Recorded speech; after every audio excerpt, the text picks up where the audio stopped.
awesome Elohim, who keeps covenant and mercy. We have sinned and committed iniquity. By departing from your ways, we've done wickedly. We have not obeyed the voice of Yahweh.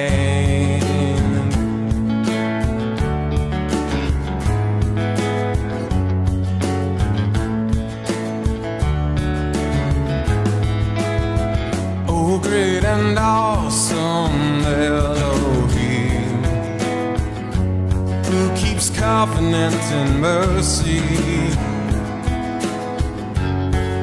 According to your righteousness we pray, let your anger and your fury now be turned away. The tent is falling down, the people scattered round. Where is the joyful sound of people shouting to Yahweh? Come quickly to save Yahweh, and do not delay. Come and save us. Come restore us again.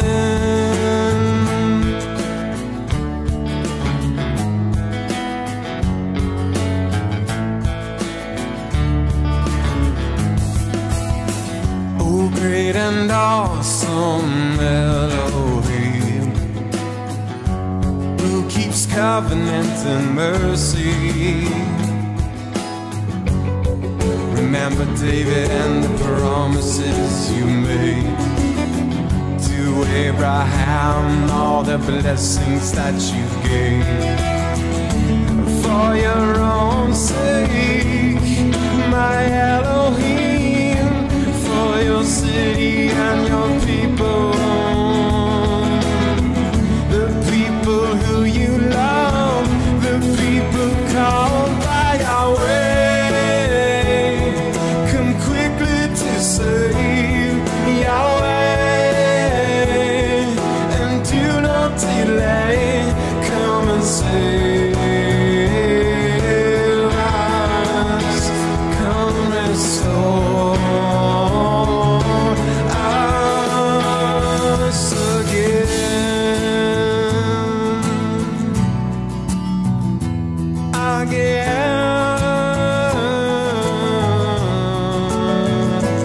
Come and save us. Come restore us again. దేవునికి స్తోత్రములు. ఆదివారపు ఆరాధనకు మిమ్మల్ని అందరినీ మన ప్రభువును రక్షకుడును అయిన యేసుక్రీస్తు పరిశుద్ధ నామములో ప్రేమపూర్వకంగా ఆహ్వానిస్తూ ఉన్నాం. దేవుని యొక్క కృప చొప్పున ఈ మాసమంతా కూడా దేవుడు మనలను కాపాడి ఎంతవరకు కూడా మనలను ఆయనలో నిలబెట్టుకున్నాడు. ఆత్మీయంగా మనందరం ఆరోగ్యంగా ఉండటానికి కృప చూపిస్తున్నారు. దినదినము కూడా మనతో ఆయన యొక్క మాటల ద్వారా మాట్లాడుతూ శక్తిని అనుగ్రహిస్తున్నారు. అందును బట్టి దేవునికి కృతజ్ఞతాస్తుతులు చెల్లిస్తున్నాం. ఆదివారం దేవుని యొక్క సన్నిధిలో మనందరం కూడా గడపడం దేవునికి ఎంతో ఆనందం కలిగించే విషయం. ఆయనను గురించి పాడి స్తుతించి ఆరాధించుట దేవుడు మనకు అనుగ్రహించిన గొప్ప భాగ్యం. ఈరోజు మనం దేవుని యొక్క వాక్యాన్ని ధ్యానించడానికి ముందుగా దేవుని యొక్క సహాయం కొరకు కోరుకుందాం. Let us pray. పరిశుద్ధుడా, మా ప్రియ రక్షక, మా ప్రభువా, మీ ఉచితమైన ప్రేమ చేత కృప చేత మా ప్రియులను మమ్మను ఎంతవరకు సజీవుల లెక్కలో ఉంచారు. అంతేకాకుండా ఆత్మీయంగా మమ్మల్ని అందరినీ కూడా జీవింపచేస్తున్నందుకై వందనములు చెల్లిస్తూ ఈరోజు మేము ధ్యానించబోతున్న వాక్య భాగంలో నుంచి మీరు మాతో మాట్లాడండి.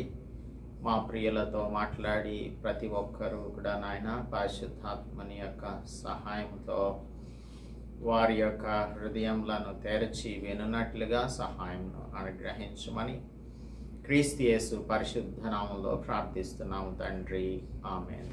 దేవుని నామానికి స్తోత్రం. అందరికీ వందనాలు.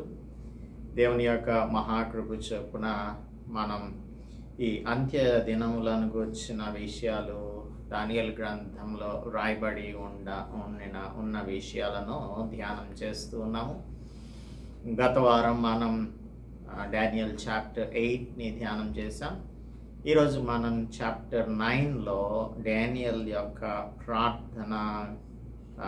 ప్రార్థనకు సంబంధించినటువంటి విషయాలు, ఇందులో దీని యొక్క ఇంట్రొడక్షన్, దీని యొక్క బ్యాక్గ్రౌండ్ అంతా కూడా ధ్యానం చేయడానికి దేవుడు మనకు ఈరోజు సహాయం చేయనుగాక. Let us turn our Bibles to the book of Daniel chapter 9. Let us read 1 and 2 verses. మాదీయుడగు అహష్వేరోషు యొక్క కుమారుడైన దర్యావేషు కల్దీయుల పైన రాజాయను. అతని ఏలుబడిలో మొదటి సంవత్సరమందు దానియేలును నేను యెహోవా తన ప్రవక్తయగు ఇర్మియాకు సెలవిచ్చి తెలియజేసినట్లు యెరూషలేము పాడుగా ఉండవలసిన 70 సంవత్సరములు సంపూర్తియగుచున్నవని గ్రంథముల వలన గ్రహించి తిని. అంతటా 3వ వచనం కూడా చదువుతున్నాను. అంతటా నేను గోనె పట్ట కట్టుకొని ధూళి తలపైన వేసుకొని ఉపవాసం ఉండి ప్రార్థన విజ్ఞాపనలు చేయుటకై ప్రభువు దేవుని ఎదుట నా మనస్సు నిబ్బరం చేసుకొంటిని. దేవుడు తన పరిశుద్ధ వాక్యం మన వినికిడిలో దీవించునుగాక. ఇక్కడ మనం డానియల్స్ రీజన్ ఫర్ ప్రేయర్ని చూస్తూ ఉన్నాము.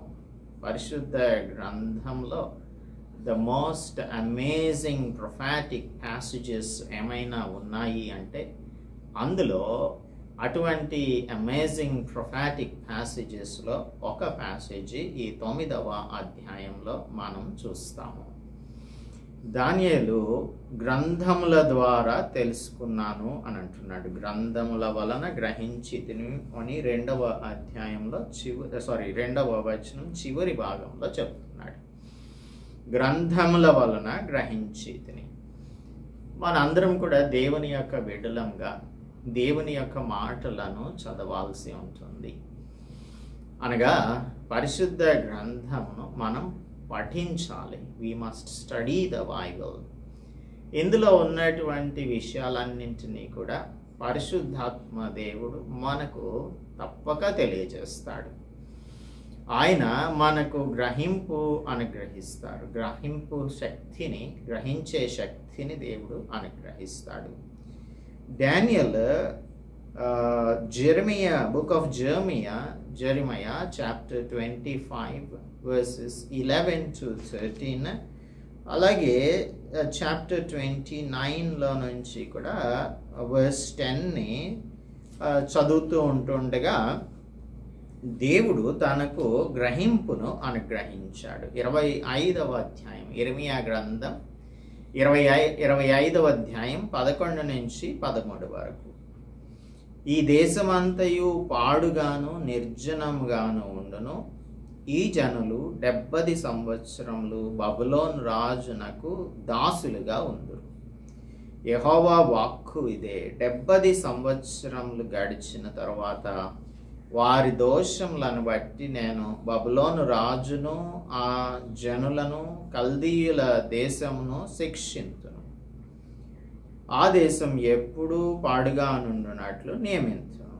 నేను ఆ దేశమును గురించి సెలవిచ్చిన మాటలన్నీ ఇర్మియా ఈ అన్నిటిని గురించి ప్రకటింపగా ఈ గ్రంథంలో వ్రాయబడినదంతయు ఆ దేశం మీదకి రప్పించదను. ఎలయనగా నేను వారి క్రియలను బట్టి, వారి చేతి క్రియలను బట్టి వారికి ప్రతీకారం చేయునట్లు అనేక జనములను మహారాజులను వారి చేత సేవ చేయించుకొందురు.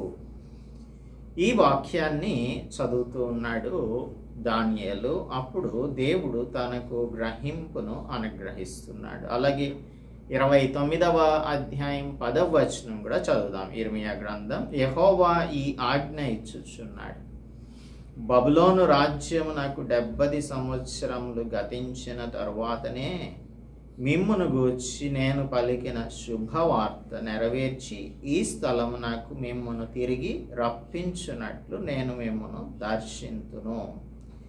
ఈ మాటలను చదువుతున్నాడు. 2వ వచనంలో ఇదే చెప్తున్నాడు. ప్రవక్తయగు ఇర్మియాకు సెలవిచ్చి తెలియజేసినట్టు యెరూషలేము పాడుగా ఉండవలసిన 70 సంవత్సరములు సంపూర్తి అగుచున్నవని గ్రంథముల వలన గ్రహించి తిని. దేవుని యొక్క వాక్యాన్ని మనం డిలిజెంట్గా చదవాల్సి ఉంటుంది, అనగా దీనిని స్టడీ చేయాల్సి ఉంటుంది. సో 70 సంవత్సరాల పాటు యెరూషలేము పాడుగా ఉంటుంది, ఆ తర్వాత దేవుడు వారిని దర్శిస్తారు అనే విషయాన్ని దానియేలు చదువుతున్నాడు. ఇప్పుడు దానియేలు దీనిని ఒక లిటరల్ ఇయర్స్గా 70 సంవత్సరాలు అని అంటే అక్షరార్థం లేదంటే అక్షరాక్షరం, లిటరల్ మీనింగ్ అని అంటాం. దీని యొక్క అర్థమును ఎలాగ అర్థం చేసుకుంటున్నాడంటే అక్షరార్థం 70 సంవత్సరములు అని అర్థం చేసుకుంటున్నాడు, కానీ సింబాలిక్ ఇయర్స్, చిహ్న సంబంధమైన సంవత్సరాలుగా దీనిని అర్థం చేసుకోవడం లేదు. అయితే దానియేలుకు ఇంకొక విషయం కూడా తెలుసు. యెషయా గ్రంథం 44వ అధ్యాయం 28వ వచనం నుంచి రాయబడి ఉన్నటువంటి మాటలు కూడా దానియేలుకు బాగా తెలుసు. యెషయా గ్రంథం 44వ అధ్యాయం 28వ వచనం చదువుదాం. 44 and 28 of the book of Isaiah. కోరేసు నా మంద కాపరి, నా చిత్తమంతయు నెరవేర్చువాడా అని చెప్పువాడను నేనే. యెరూషలేముతో నీవు కట్టబడదువనియు దేవాలయమునకు పునాది వేయబడుననియు నేను చెప్పుచున్నాను. తర్వాత మనం 45th చాప్టర్లో 4th verse వరకు చదివినట్టయితే సైరస్ని దేవుడు ఏ విధంగా ఏర్పరచుకున్నాడు అనే దానిని మనం తెలుసుకోవచ్చు. 45:1 చివరి భాగం చదువుతున్నాను.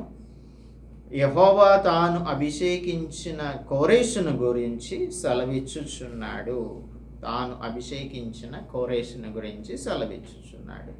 సో సైరస్, ద కింగ్ సైరస్ని గురించినటువంటి ప్రవచనము యెషయా గ్రంథంలో చదివినప్పుడు సైరస్ వస్తాడు, అనగా కోరేషు రాజు వస్తాడు అని ఎప్పుడైతే దానియేలు తన యొక్క మనస్సులో చదివినటువంటి మాటలను జ్ఞాపకం చేసుకుంటున్నాడో దానికి చాలా సంతోషంగా ఉన్నాడు, దానిని నమ్ముతూ ఉన్నాడు. అందుకే దేవుడు వారందరినీ కూడా చెరలో నుంచి రప్పించి సమకూరుస్తాడు, మరలా తమ స్వదేశమునకు తీసుకొని వస్తాడు అనే విషయాన్ని ఇక్కడ తాను జ్ఞాపకం చేసుకుంటూ ఉన్నాడు. Daniel believed in the promise of God. దేవుడు వాగ్దానం చేస్తే ఆ వాగ్దానములను మనం ఎత్తిపట్టి ఆయనకు ప్రార్థన చేయవలసి ఉంటుంది. ప్రార్థన మనం చాలాసార్లు ఒట్టి ప్రార్థనలు చేస్తూ ఉంటాము. దేవుని యొక్క వాగ్దానములను ఎత్తిపట్టి ప్రార్థన చేసినప్పుడు దేవుడు వాటి యొక్క నెరవేర్పును మన జీవితంలో కలుగజేసేవానిగా ఉంటారు. ఇప్పుడు డానియల్ ఒక ప్రార్థన చేయటానికి నిశ్చయించుకున్నాడు.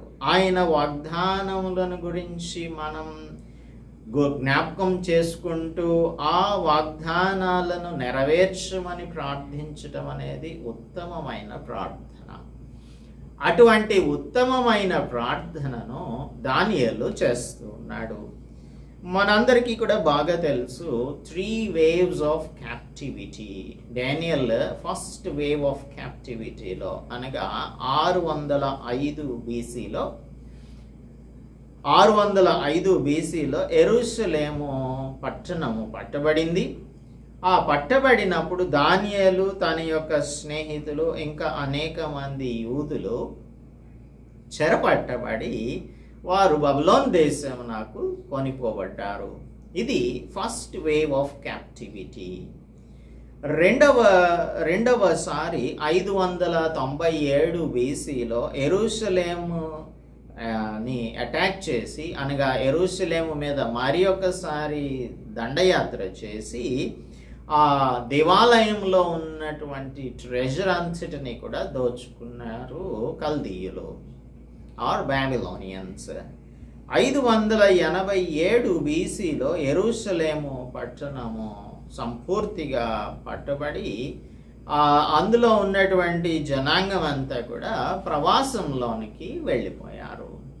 సో ద 3 waves 605 నుంచి 597 BCకి 8 సంవత్సరాలు, 597 నుంచి 587 BCకి 10 సంవత్సరాలు. టోటల్గా ఎన్ని సంవత్సరాలు? 18 సంవత్సరాలు.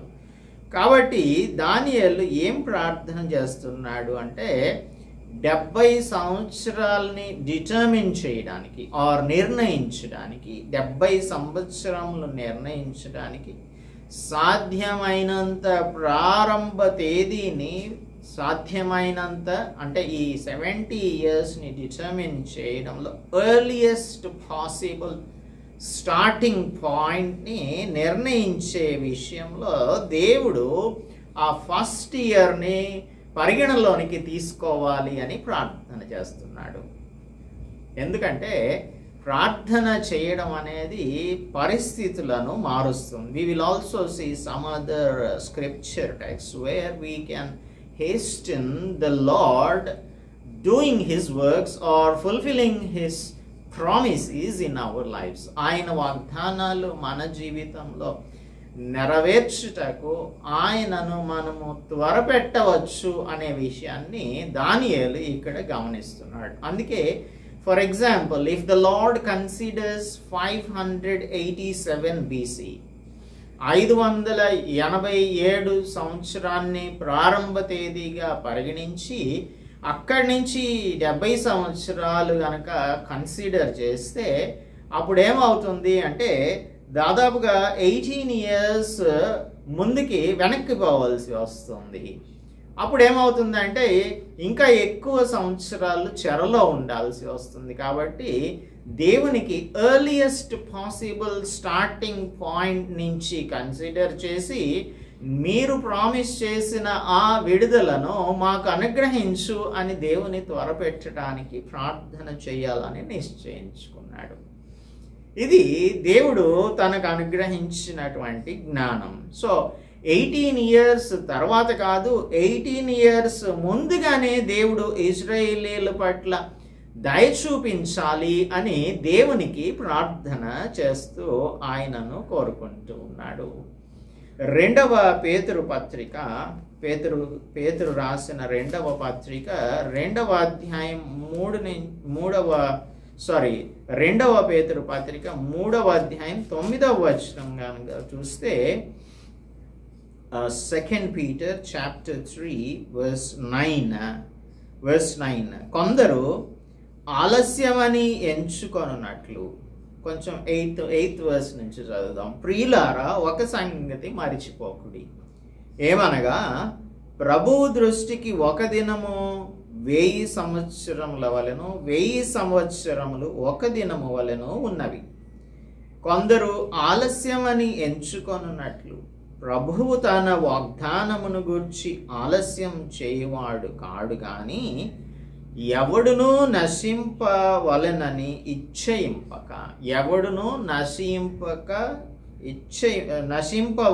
ఇచ్చయింపక అందరూ మారు మనస్సు పొందవలెనని కోరుచు మీ ఎడల దీర్ఘశాంతం గలవాడై ఉన్నాడు. ఇక్కడ ప్రభు యొక్క రాకడను గురించి కొందరు అనుకుంటున్నారు, ఎందుకు ఆలస్యం చేస్తున్నాడు అని. ఆయన దీర్ఘశాంతం గలవాడై ఉన్నాడు. ఎందుకు? ఎవడు నశింపకూడదని. ఇప్పుడు ఎవరు కూడా నశింపక ఉండాలి, రక్షింపబడాలి అని అంటే ఈ రక్షణ కార్యం అనేది త్వరితగతిన ప్రకటించబడాలి, అంగీకరించబడాలి. సో దేవుని యొక్క సువార్త ప్రకటించినట్టయితే దేవుని యొక్క రాకడ వచ్చేస్తుంది. అనగా సువార్త ప్రకటన సంపూర్తి అయిపోతే దేవుని యొక్క రాకడ వస్తుంది. సో దీని ప్రకారంగా మనం అర్థం చేసుకోవాల్సినది or what we can infer from this is, దేవుని యొక్క రాకడను త్వరగా వచ్చినట్లు మనం చేయవచ్చు. ఎలాగా? సర్వ సృష్టికి వెళ్ళి మీరు సువార్తను ప్రకటించమని యేసు ప్రభు తన శిష్యులకు గ్రేట్ కమిషన్ని ఇచ్చారు. సో దేవుని యొక్క సువార్త ఎప్పుడైతే భూదిగంతముల వరకు ప్రకటించబడుతుందో అప్పుడు దేవుని యొక్క రాకడ అనగా క్రీస్తు ప్రభు యొక్క రాకడ వస్తుంది. So we can make God come quickly. అందుకే రెవల్యూషన్ చాప్టర్ 22 verse 20లో అనగా ప్రకటన గ్రంథం 22:20లో అపోస్తలుడు జాన్ ఏమంటాడంటే, ప్రభు అయిన యేసు రమ్ము అని అంటాడు. ప్రభు అయిన యేసు రమ్ము అని ప్రార్థన చేస్తూ ఉన్నాడు. సో ఇప్పుడు మనం this is the principle of hastening God or hastening God to fulfill his promises. ఆయన చేసిన వాగ్దానములను నెరవేర్చడానికి మనం ఆయనను త్వరపెట్టాలి అంటే ఈ విధంగా త్వరపెట్టాలి అనే నిర్ణయం తీసుకున్నాడు. కాబట్టి దానియేలు 18 years వెనక్కి కన్సిడర్ చేయండి, ముందుకు కన్సిడర్ చేయకండి. 605 BCలో ఎప్పుడైతే నన్ను చెరపట్టుకొని తీసుకొని వచ్చారో యూదులలో నుంచి, ఆ డేట్ని కన్సిడర్ చేసి 70 సంవత్సరాలు సంపూర్తి అయిపోతున్నాయి కాబట్టి ఇంకా 70 years అయిపోలేదు. ఇప్పుడు మనం చదువుకుంటున్నటువంటి 2వ వచనంలో, దర్యావేషు ఏలుబడిలో మొదటి సంవత్సరమందు దానియేలు అను నేను యెహోవా తన ప్రవక్తయగు ఇర్మియాకు సెలవిచ్చినట్లు అని అంటున్నాడు. డెరైయస్ యొక్క మొదటి సంవత్సరం ఏలుబడిలో అంటే ఇంకా ఈ 70 years పూర్తి అవ్వడానికి, if it is considered 605 BC 605 BCని కన్సిడర్ చేస్తే ఇంకా 3 సంవత్సరాల పాటు సమయం లేదంటే వ్యవధి ఉంది. అంటే 67 years అయ్యింది డెరైయస్ యొక్క మొదటి సంవత్సర పరిపాలనకు యూదులు చెరపట్టబడి. ఇంకా 3 సంవత్సరాలు ఉన్నప్పటికీ కూడా ముందు దృష్టితో దూరదృష్టితో ప్రార్థన చేస్తూ ఉన్నాడు. మేబీ 3 or 4 years అని మనం చెప్పుకోవచ్చు. ఇక్కడ దేవుడు తనకిచ్చినటువంటి ఈ దూరదృష్టిని బట్టి దానియేలు ముందుగానే ప్రార్థించాలని నిర్ణయించుకున్నాడు. ఇప్పుడు గాడ్స్ ఇటర్నల్ డిక్రీస్ ఉన్నాయి కదా, దేవుడు తన యొక్క సార్వభౌమ అధికారాన్ని బట్టి ఆయన చేసినటువంటి శాసనములు లేదంటే డిక్రీస్ లో మనుషుల యొక్క పాత్ర, ఎస్పెషల్లీ ఆయన బిడ్డల యొక్క పాత్ర, ఆయన బిడ్డలు నిర్వర్తించవలసిన పాత్ర చాలా ప్రధానమైనటువంటి పాత్ర. Let us go back to chapter 29 of జెరమయా. ఇర్మియా గ్రంథం 29వ అధ్యాయంలో 12-13 వచనాలు చదువుతాం. 12-13.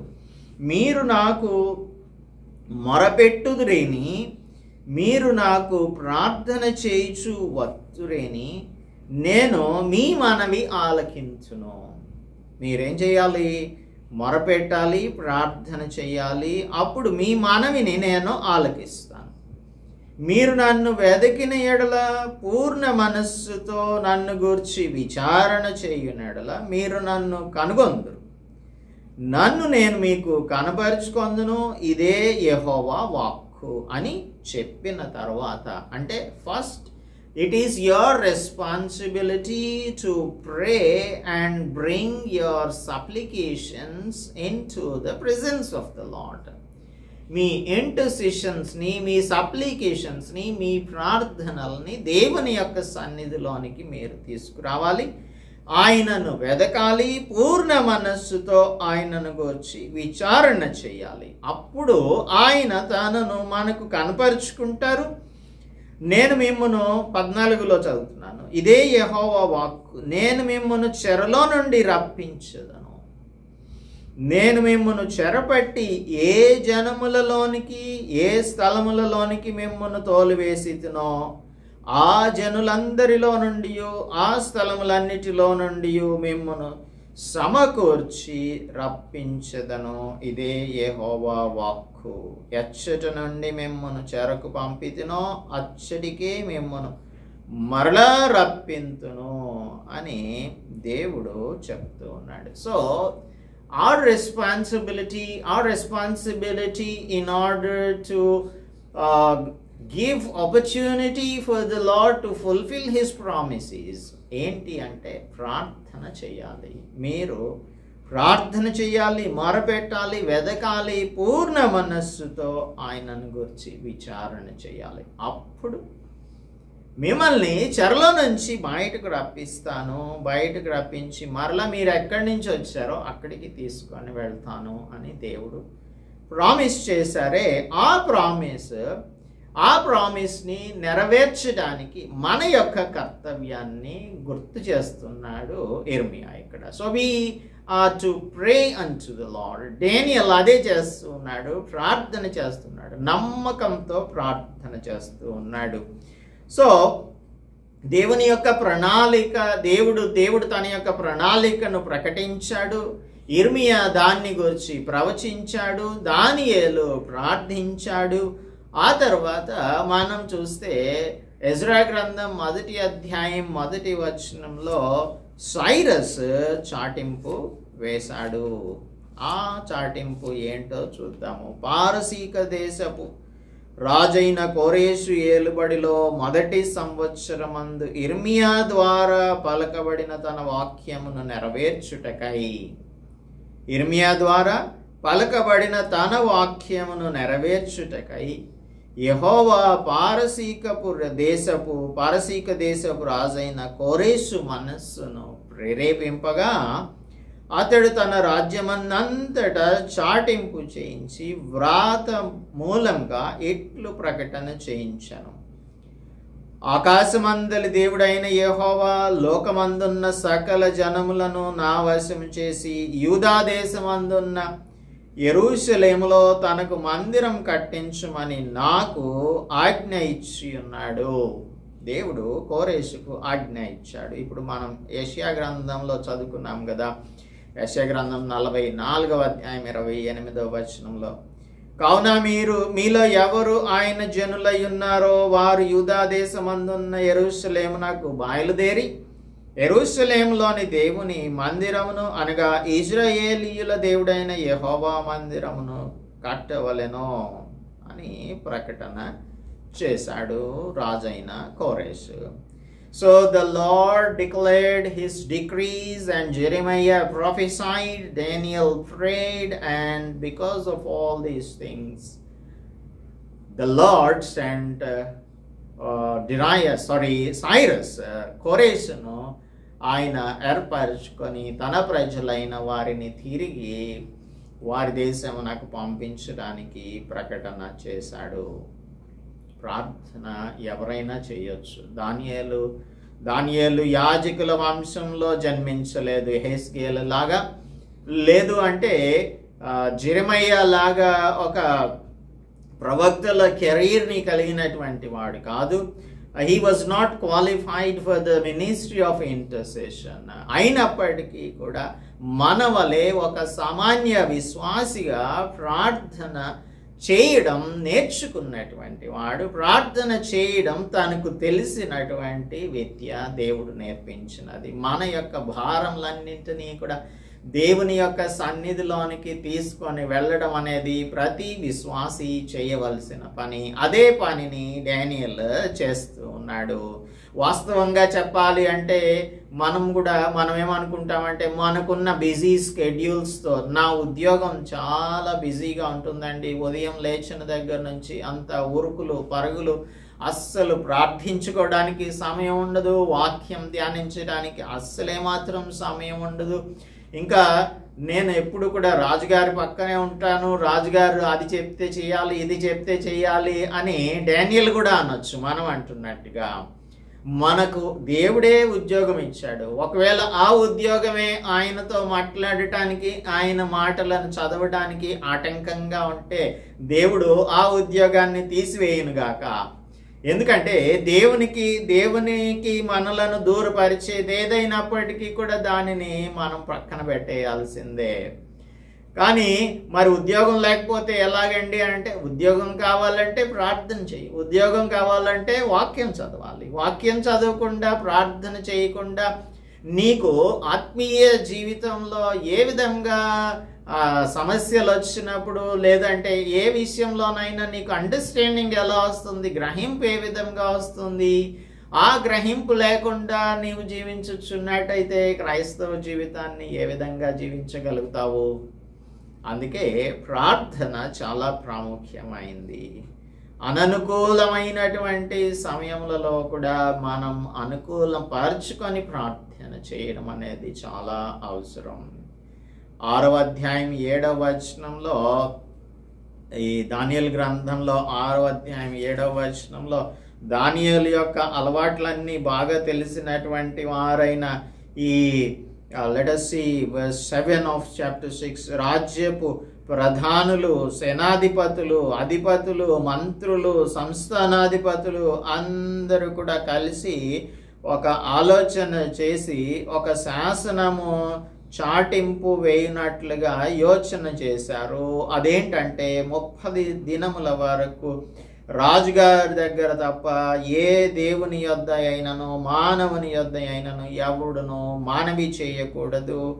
ఎవడైనా చేసిన ఎడల వాడు సింహముల గుహలో పడద్రోయబడును అని చెప్పి రాజైన దర్యావేషునకు తెలియపరిచి ఆయన చేత ఒక శాసనమును రాయించి సంతకం చేయించారు 9వ వచనంలో. అయితే 10వ వచనం చెప్తుంది, ఇట్టి శాసనం సంతకం చేయబడినని దానియేలు తెలుసుకొనినను. శాసనాలు చేస్తారు. శాసనం చేస్తే అది మనం పాటించాల్సి ఉంటుందా? దేవునికి వ్యతిరేకమైన శాసనాలు అనేకములు వస్తూ ఉంటాయి. అలాంటప్పుడు మనం దానికి ఏమాత్రం కూడా లోబడవలసిన అవసరం లేదు. ఇలాంటి శాసనం ఒకటి చేశారు అన్న సంగతిని దానియేలు విన్నా కూడా ఏం చేస్తూ ఉన్నాడు?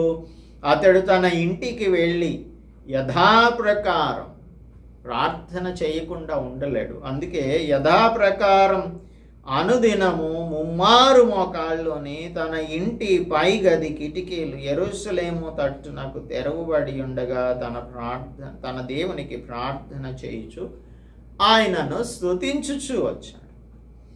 అప్పుడు వీరందరూ కూడా దానియేలు చేస్తున్న పనిని గురించి రాజుగారికి చెప్పారు. రాజుగారు ఆయనను తీసుకొని వెళ్ళి సింహపు బోనులో పడవేశారు.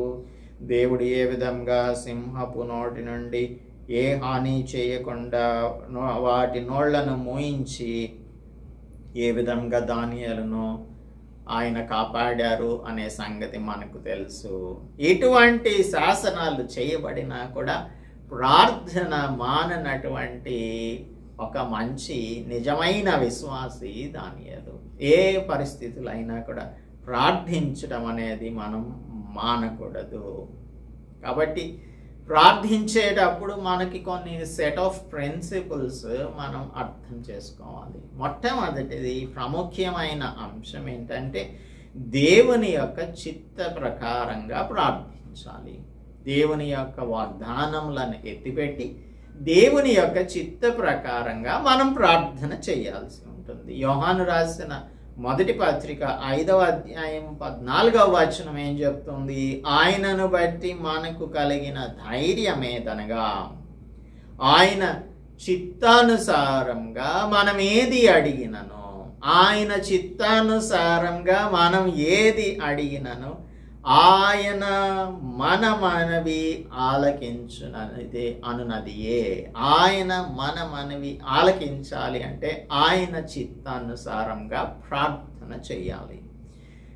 అందుకే జేమ్స్ అంటాడు, యాకోబు పత్రికలో 4వ అధ్యాయం 3వ వచనం చెప్తుంది, మీరు పొందలేకపోవడానికి కారణం ఏంటంటే మీరు దురుద్దేశంతో అడుగుతున్నారు, దురుద్దేశంతో అడుగుట వలన మీకేమీ దొరకదు అని చెప్తూ ఉన్నాడు.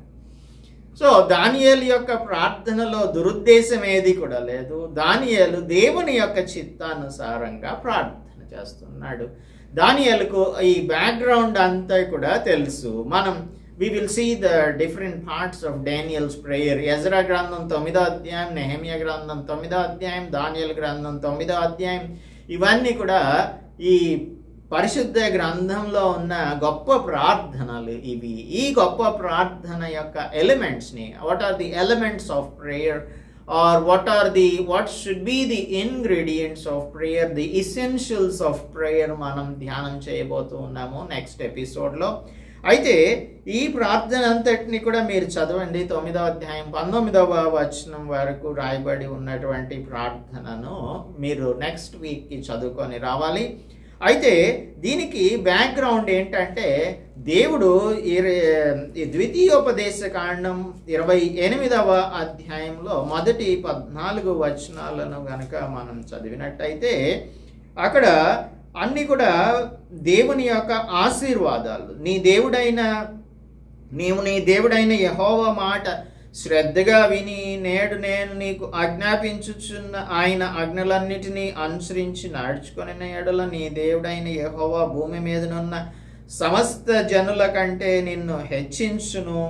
ఈ విధంగా అన్ని కూడా దీవెనలు 14వ వచనం వరకు రాయబడి ఉన్నాయి. ఆ తర్వాత 15వ వచనం నుంచి నేడు నేను నీకు ఆజ్ఞాపించు ఆయన సమస్తమైన ఆజ్ఞలను కట్టడలను నీవు అనుసరించి నడుచుకోనవలెనని నీ దేవుడైన యెహోవా సెలవిచ్చిన మాట వినని ఎడల ఈ శాపములన్నీ నీకు సంభవించును అని ఇక్కడ అన్ని కూడా శాపాలు, the curses for disobedience, blessings for obedience and curses for disobedience ని మనం చదువుకుంటాము. అలాగే 49వ వచనం నుంచి 50వ వచనం వరకు కూడా చదివితే యెహోవా అంటే మాట వినకపోతే యెహోవా దూరమై ఉన్న బూదిగంతముల నుండి ఒక జనమును, అనగా నీకు రాణి భాష కలిగిన జనమును, క్రూర ముఖము కలిగి వృద్ధులను యవనస్తులను కటాక్షింపని జనమును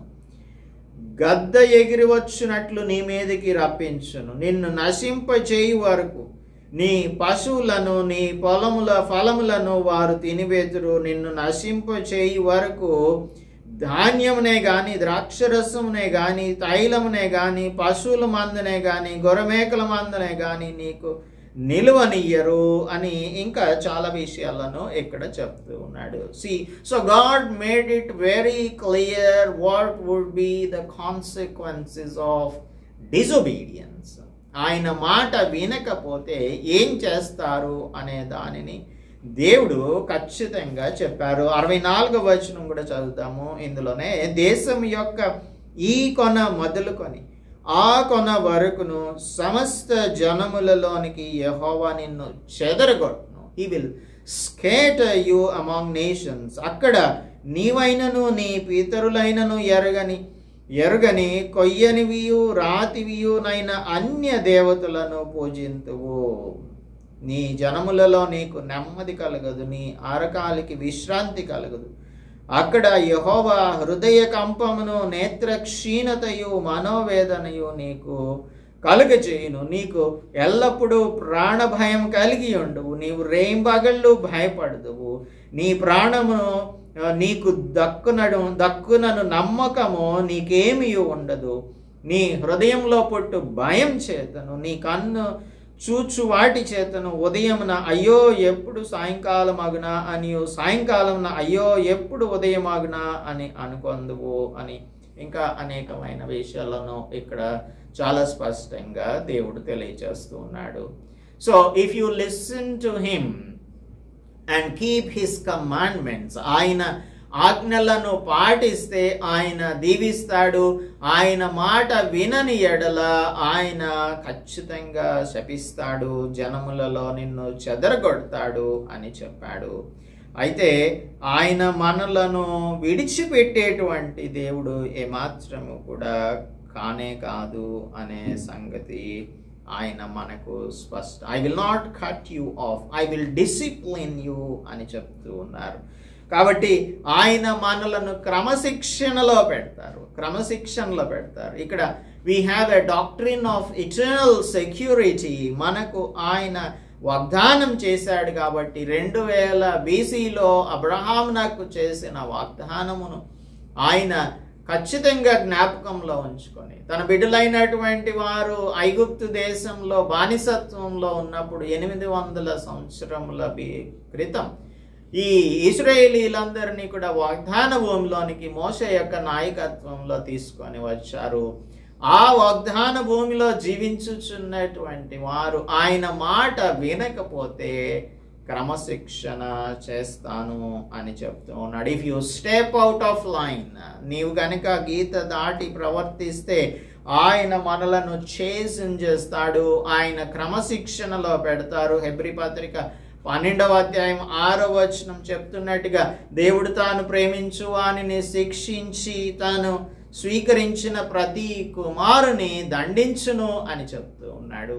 ఎటువంటి పరిస్థితులలో ఇశ్రాయేలీయులు దేవుని యొక్క మాట వినకపోవడాన్ని బట్టి బాబిలోన్కి వారిని దేవుడు తీసుకొని వెళ్ళాడు.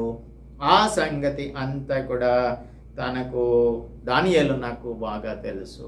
ఈ బ్యాక్గ్రౌండ్ని దృష్టిలో పెట్టుకొని తాను ప్రార్థన చేయటం, అంతటా నేను గోనెపట్ట కట్టుకొని ధూళి తలపైన వేసుకొని ఉపవాసం ఉండి ప్రార్థనలు విజ్ఞాపనలు చేయుటకై ప్రభువగు దేవుని ఎదుట నా మనస్సు నిబ్బరం చేసుకొంటిని.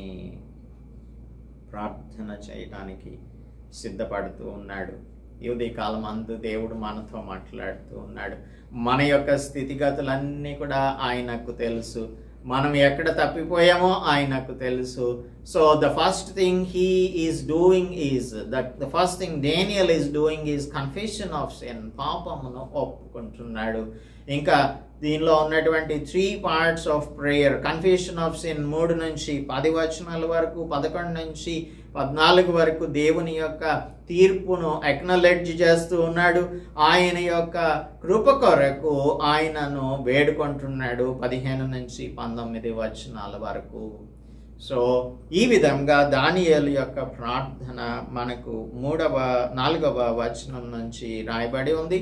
దీనిని మనం నెక్స్ట్ వీక్ ధ్యానం చేద్దాం. ఈ ప్రార్థన అంతటిని మీరు ముందుగా చదువుకొని రండి. దేవుడు మిమ్మల్ని అందరినీ కూడా ఆశీర్వదించును గాక. Let us pray. పరిశుద్ధుడా, మా ప్రియ రక్షక, మా ప్రభువా, మా దేవా, మీ చిత్తానుసారంగా ప్రార్థించడం మాకు నేర్పించండి.